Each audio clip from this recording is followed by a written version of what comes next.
ఇదేనే ఉన్నారు. ఎక్కడన్నా మనది నారాయణపురం. ఇట్లా ఎవరు ఎవరు గెలిచేటట్టున్నారు?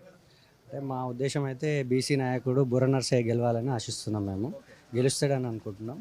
ఆయన తరపున ప్రచారంకిన యువతని చైతన్యం చేసే ప్రయత్నం చేస్తాం. మేము బీజేపీ ఉంటేనే దేశ రక్షణ విషయంలో కానీ, మోడీ విధానాలు కానీ, అంతర్జాతీయ స్థాయిలో భారతదేశానికి ఉన్న ఒక ప్రాముఖ్యతను తెలియజేయడంలో కానీ మోడీ పాలన బాగుందనే విషయం. ఇప్పుడు ప్రస్తుతం జరుగుతున్న ఎలక్షన్స్ ముఖ్యమంత్రి ఎలక్షన్స్ కావు కదా. మనం అది అర్థం చేసుకోవాలి జనాలకిన. ఏంటంటే దేశానికి సంబంధించిన ఎలక్షన్స్, దేశ ప్రాతినిధ్యానికి సంబంధించిన ఎలక్షన్స్.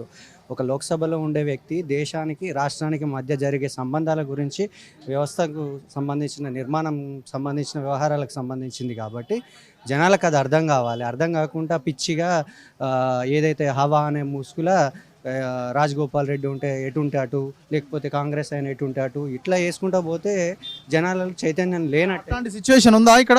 రాజగోపాల్ రెడ్డి ఎక్కడ ఉంటే అక్కడ అనే వాతావరణం ఏమైనా ఉన్నదా? అంటే డబ్బులే కదా అన్న ఆల్టర్నేట్గా. అంతిమంగా జనాలందరికీ కావాల్సింది ఓటుకి ఇంత ఇస్తా అని అంటే జనాలంతా అటువైపు వేసే ఆలోచనలో ఉన్నారు. ఎప్పుడైతే వ్యవస్థలో డబ్బు లేకుండా ఎన్నికలు జరుగుతాయో, వాళ్ళు డబ్బులు వంచకుండా నామినేషన్లు వేసి నాయకులు ఎవరు బయట తిరగొద్దు, పార్టీ జెండా పట్టుకోకుండా జనాల నుంచి స్వచ్ఛందంగా ఎలక్షన్స్ రోజు ఎలక్షన్స్ వేసేలాగా ప్రజాస్వామ్యం నిలబడుతుంది. ఆ రకంగా ఎలక్షన్స్ జరిగితే. మునుగోడులో కాంగ్రెస్ ఎమ్మెల్యే ఉన్నాడు, మరి బీజేపీ కోట్లు పడే అవకాశం ఉందా?